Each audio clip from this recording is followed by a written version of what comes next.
Hello students, good morning. My name is Ankit and welcome to Vigyan institute.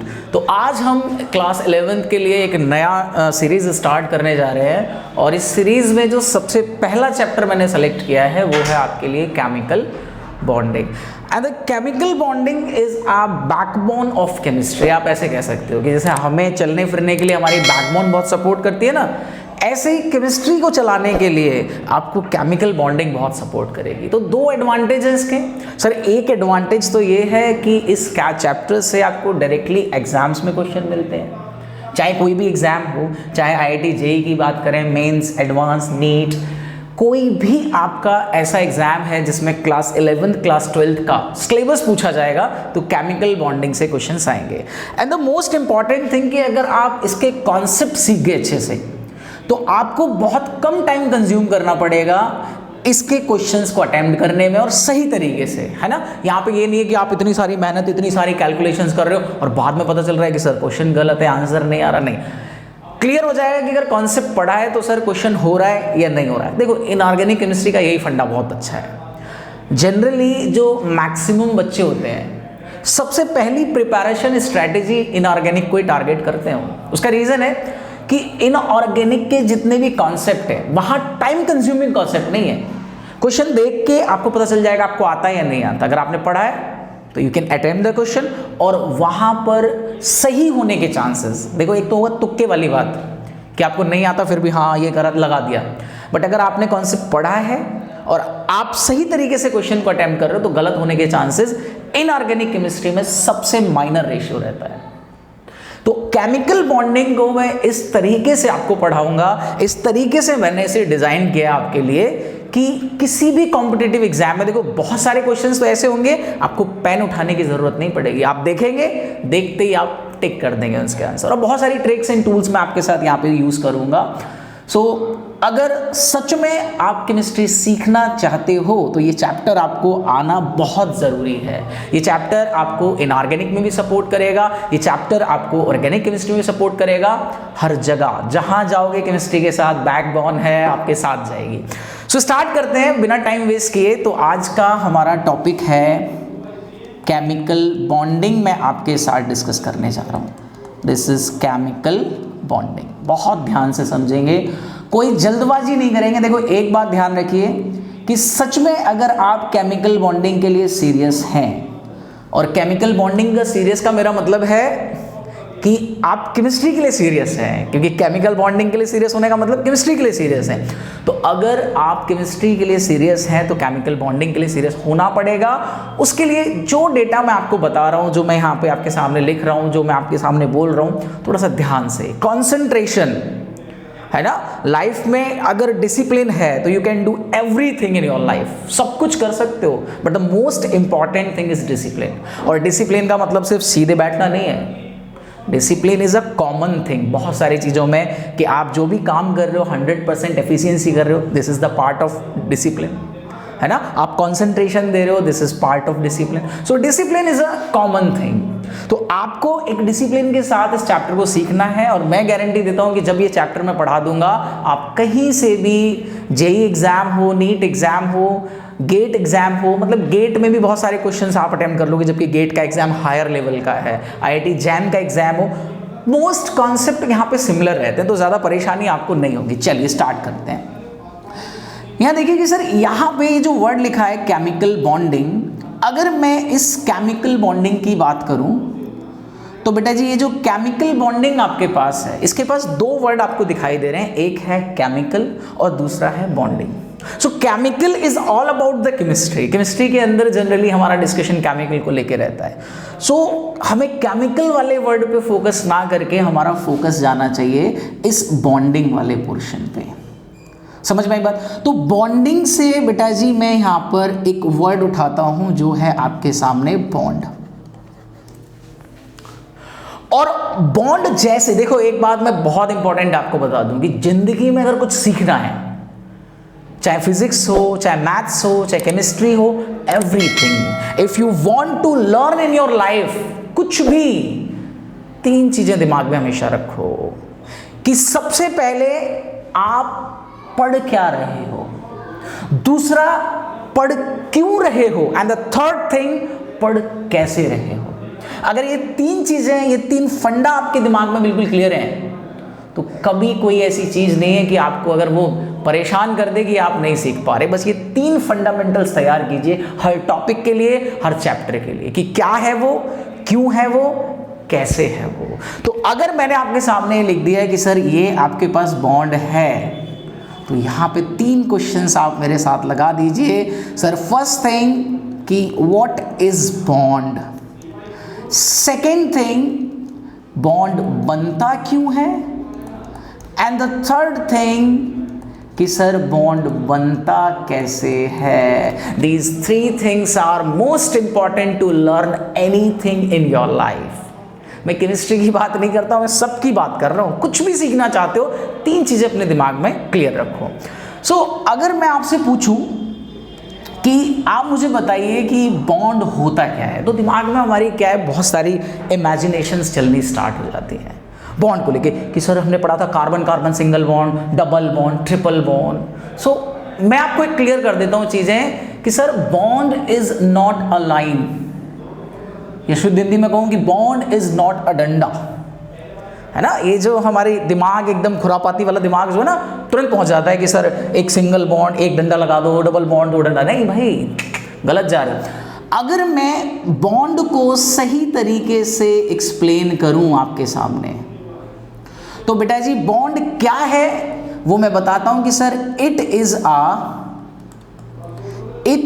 A force of attraction, it is a force of attraction, it is a force of attraction between two chemical species, between two chemical species. So this is the bond, this is the definition of bond. आपसे कभी भी कोई कुछ पूछता है कि sir bond क्या है, आप उसके सामने कहिए कि sir bond is a force of attraction between two chemical species. Generally मैंने यहाँ केमिस्ट्री पढ़ा रहा हूँ इसलिए केमिकल स्पीसीज यूज किया है, बाकी बॉन्डिंग कहीं भी हो सकती है। आप जानते हो कि जनरली आपका कोई फ्रेंड है, तो आप उससे कहते हो ना कि मतलब आपके सामने वाले कहते हैं कि भाई इन दोनों की बॉन्डिंग बहुत अच्छी है ना। किसी की अपने भाई के साथ बॉन्डिंग अच्छी है, किसी की अपनी बहन के साथ बॉन्डिंग अच्छी है, किसी की अपनी वाइफ के साथ बॉन्डिंग अच्छी है। तो बॉन्डिंग जो है एक बहुत नॉर्मल, एक बहुत कॉमन सा वर्ड है, बट हम केमिस्ट्री पॉइंट ऑफ व्यू से बॉन्डिंग की बात कर रहे हैं, तो आप कह सकते हो कि sir it is a force of attraction between two chemical species. और अगर मैं इन केमिकल स्पीसीज की बात करूं, अगर मैं इन केमिकल स्पीसीज की बात करूं, तो बेटा जी ये केमिकल स्पीसीज दो एटम भी हो सकते हैं, ये केमिकल स्पीसीज दो मॉलिक्यूल भी हो सकते हैं, और ये केमिकल स्पीसीज दो कंपाउंड भी हो सकते हैं। समझ में आई बात। तो केमिकल स्पीसीज कुछ भी हो सकता है, एटम भी हो सकता है, मॉलिक्यूल भी हो सकता है, compound. These three are the chemical species. ये तीनों क्या है हमारे पास, केमिकल स्पीसीज है। अब बात ये है कि सर चलो ये तो हमें समझ में आ गया कि बॉन्ड क्या है। Bond is a force of attraction between to species. The question is that कि हम ये बॉन्ड वाला कॉन्सेप्ट खेल क्यों रहे हैं, बॉन्ड की कहानी पढ़ क्यों रहे हैं, बॉन्ड से क्या मिलने वाला है, क्यों हमारे लिए बॉन्ड का कॉन्सेप्ट पढ़ना इंपॉर्टेंट है। तो बेटा एक बात आप मुझे बताइए, आप इस दुनिया में जानते हैं कि एटम की सबसे बड़ी प्रॉब्लम क्या है। एटम की जो प्रॉब्लम है ना, वो हमारा जीवन दान है। प्रॉब्लम क्या है एटम की, sir atom does not exist freely in atmosphere. वो एटमॉस्फेयर में अकेला रह ही नहीं पाता, उसका मन नहीं लगता, अकेला मना कर देता है, भाई मैं अकेला नहीं रह सकता, अगर आप मुझे अकेला छोड़ोगे तो मैं दुनिया छोड़ दूंगा, है ना। तो atom does not exist freely in atmosphere. What is the reason behind it, कि सर वो स्टेबल नहीं होता, वो स्टेबल नहीं होता। और इस दुनिया के अंदर everything wants to gain stability. सब जो भी काम कर रहे हैं, मैं पढ़ा रहा हूं, आप पढ़ रहे हो, कुछ खेल रहा है, कोई गा रहा है, कोई नाच रहा है, सब क्या करना चाहते हैं, सब स्टेबिलिटी गेन करना चाहते हैं। तो एटम अकेला एग्जिस्ट नहीं करता इस दुनिया में, और अगर वो इस दुनिया में एग्जिस्ट करना चाहता है तो उसे क्या करना पड़ेगा, खुद को स्टेबल बनाना पड़ेगा। और स्टेबल बनाने के लिए क्या है कि एक सिंगल एटम ढूंढेगा अपने आसपास कोई एटम को, उसे कहेगा भाई तुम भी आ जाओ, हम भी आ रहे हैं, और दोनों बॉन्ड बना लेते हैं। और बॉन्ड बनाने के बाद उन्हें क्या मिल जाती है, स्टेबिलिटी मिल जाती है। आप खुद सोचिए कि अगर एटम स्टेबल होता, अगर एटम स्टेबल होता तो शायद एटम के लिए बात अच्छी होती, बट हमारे लिए बात बिल्कुल अच्छी नहीं होती, क्योंकि अगर एटम स्टेबल हो जाता तो कभी मॉलिक्यूल नहीं बनता, मॉलिक्यूल स्टेबल हो जाते कभी कंपाउंड ही नहीं बनता, मतलब इस दुनिया के अंदर कुछ नहीं बनता अगर एटम स्टेबल हो जाता तो एटम का अनस्टेबल हमारे लिए वरदान है एक। तो बात यह है कि सर जितने भी एटम्स हैं वो एटम्स एक दूसरे के साथ कंबाइन होते हैं, एक दूसरे के ऊपर एक फोर्स ऑफ अट्रैक्शन लगाते हैं। क्यों?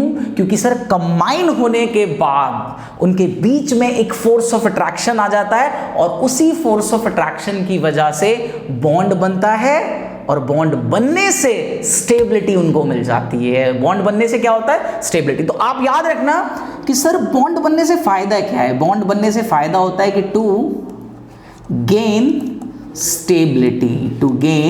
स्टेबिलिटी, सर स्टेबिलिटी मिल रही है इसलिए बॉन्ड बन रहा है। बॉन्ड क्या है? It is a force of attraction between two chemical species. Bond क्यों बन रहा है? Because it's stability, it want to gain the stability. यहां स्टेबिलिटी का खेल है। केमिस्ट्री में या लाइफ में, फिलहाल हम केमिस्ट्री पे आते हैं कि केमिस्ट्री में अगर एक भी स्टेप आगे बढ़ रहे हो आप, रिएक्शन ए से बी में जा रही है, कुछ भी हो रहा है, एक छोटा सा अगर मूवमेंट भी हो रहा है ना केमिस्ट्री में, बिकॉज ऑफ स्टेबिलिटी। स्टेबिलिटी की वजह से ही मूवमेंट होते हैं, वरना तो सब स्टेबल पड़े रहेंगे आलसी की तरह, है ना। तो स्टेबिलिटी का कॉन्सेप्ट है। अब बात आती है कि सर आपने ये तो बता दिया, मुझे ये बताइए कि बॉन्ड बनता कैसे है।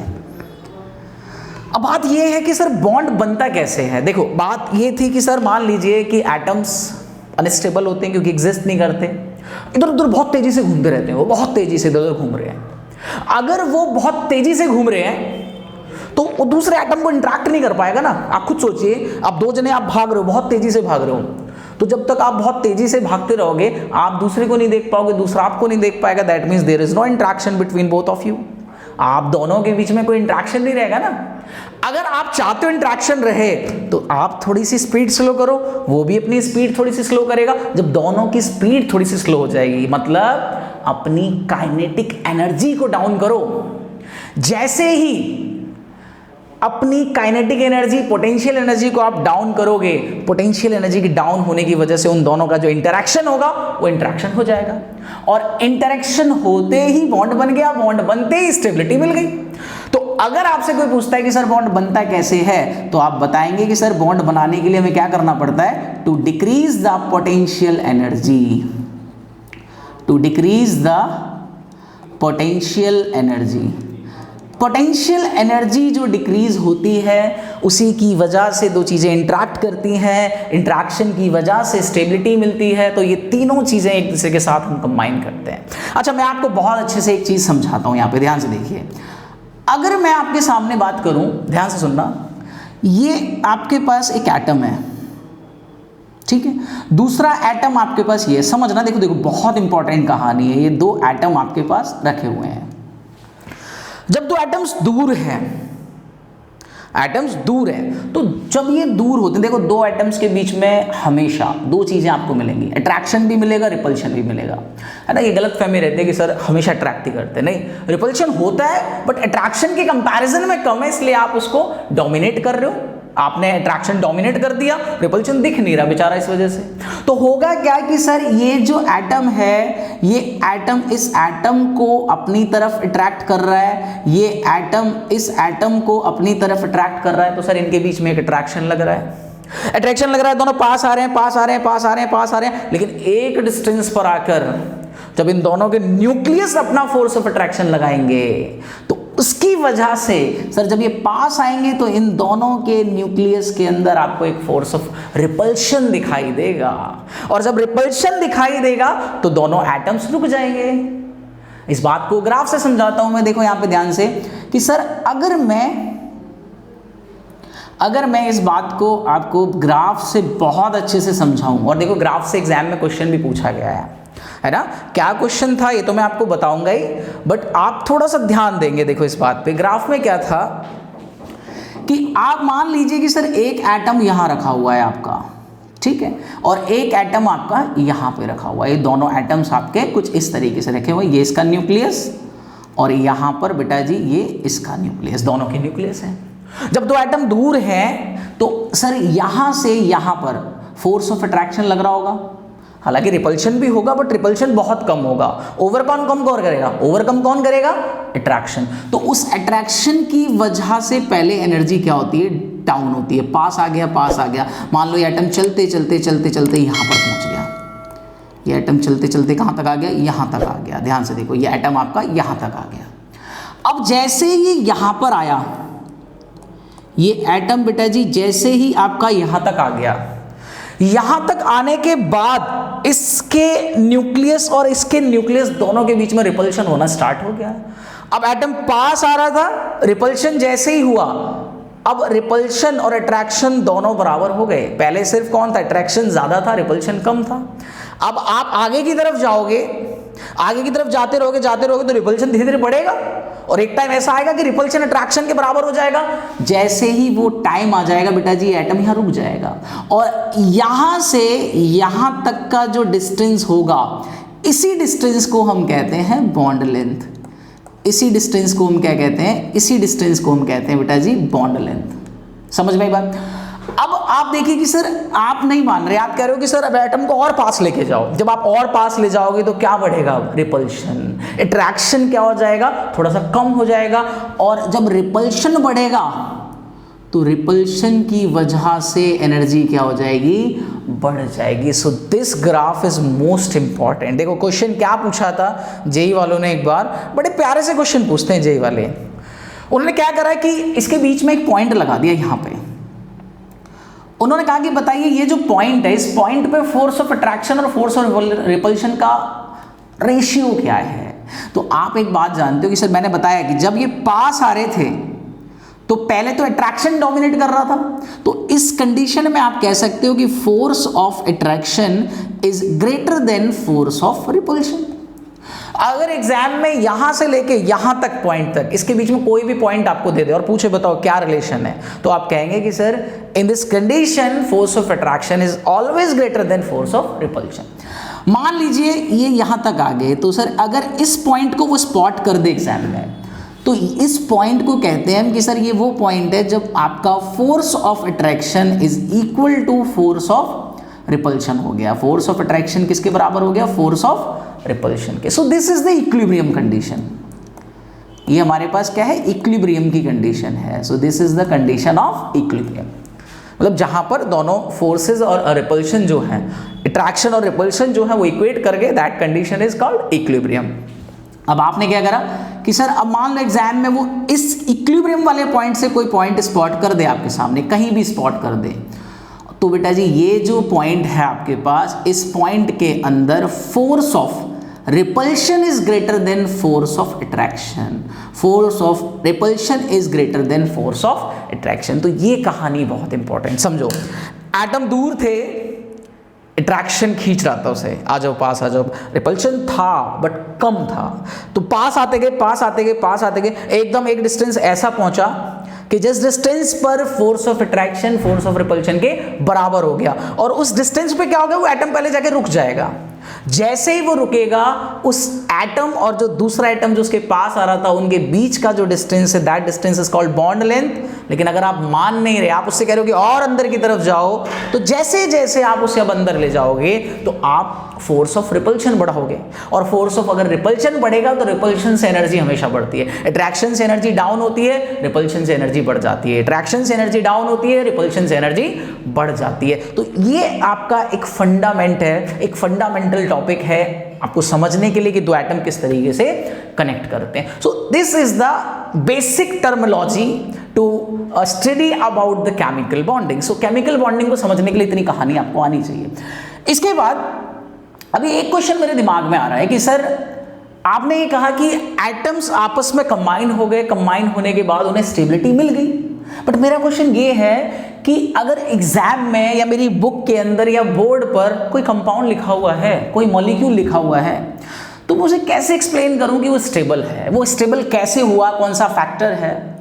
तो स्टेबिलिटी को थ्योरेटिकली समझाने के लिए, हालांकि स्टेबिलिटी इज एक्सपेरिमेंटल एनालिसिस है, एक एक्सपेरिमेंटल कॉन्सेप्ट है, बट इस एक्सपेरिमेंटल कॉन्सेप्ट को समझाने के लिए, थ्योरेटिकल समझाने के लिए बहुत सारे रूल्स आए, बहुत सारी थ्योरीज आई। तो इस चैप्टर में हमें वही रूल्स एंड थ्योरीज को समझना है बहुत अच्छे तरीके से।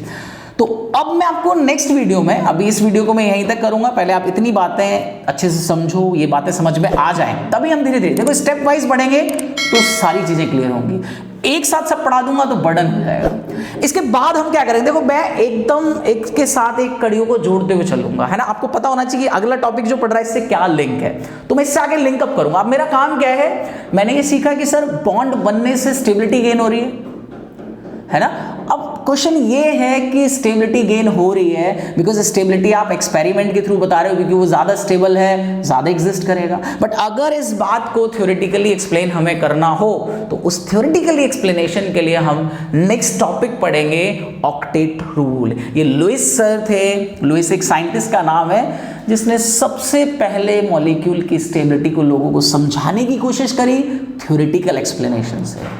तो बहुत बड़ा कंट्रीब्यूशन था इनका लोगों को समझाने के लिए, और उस टाइम पर लुइस के अकॉर्डिंग कोई नहीं था। तो लुइस ने बहुत सारी कहानी बैक टू बैक बताई।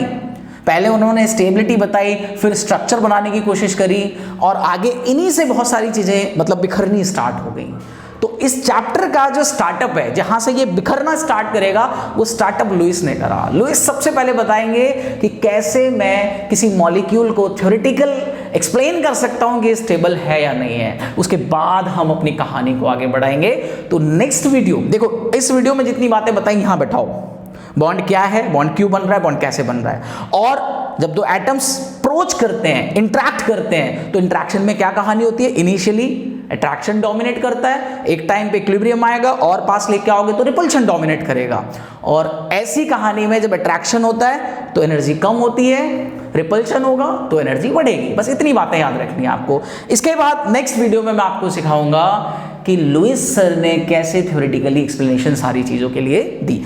तो अगर आप केमिकल बॉन्डिंग को सच में समझना चाहते हो, देखो आपको बहुत सारे टीचर्स मिल जाएंगे पढ़ाने वाले बॉन्डिंग, आपके पास बहुत सारी बुक्स, बहुत सारा कंटेंट आपके आसपास, बहुत सारी कंटेंट है, लेकिन मैं आपको गारंटी देता हूं कि जब मैं आपको पढ़ा दूं केमिकल बॉन्डिंग, आप कोई बुक उठाना अच्छी से अच्छी, आप कोई वीडियो कहीं से भी देख लेना, जितना कंटेंट सही तरीके से मैं डिलीवर करूंगा आपको, उतना कंटेंट आपको कहीं नहीं मिलेगा।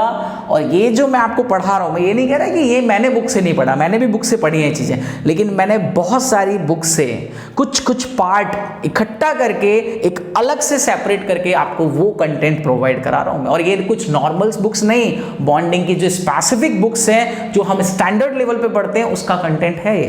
तो यहां कोई भी एरर नहीं होगा, एरर फ्री सारे कॉन्सेप्ट होंगे, और जो आपके दिमाग में एरर है बहुत सारे कॉन्सेप्ट को लेके मैं आपको दिखाऊंगा, वो सारा एरर सबसे पहले मैं निकाल के बाहर फेंकूंगा, है ना। बहुत सारी चीजें गलत पढ़ते हो आप, अब मैं बताऊंगा कि क्या क्या गलतियां आपने पढ़ी है, और विश्वास दिलवाऊंगा। और विश्वास दिलवाने का मतलब मेरी बातें नहीं होंगी, मैं आपको बताऊंगा कि कहां से ये चीजें मैं बता रहा हूं आपको, कैसे ये चीजें मैं आपको बता रहा हूं, ठीक है। तो इसके बाद हम मिलते हैं नेक्स्ट वीडियो में। अगर ये वीडियो अच्छी लगी हो तो ज्यादा से ज्यादा शेयर करो, सब्सक्राइब करो, और अगर कुछ डाउट्स हो, कुछ आपको क्वेरी हो कुछ, तो यू कैन आस्क मी, आप मुझे कमेंट कर सकते हो कमेंट सेक्शन में। अगर आप कुछ क्वेरी होगी तो मैं 100% आपको रिप्लाई करूंगा उसका, ठीक है। तो आज की वीडियो यही ऑफ करते हैं। Okay, bye bye.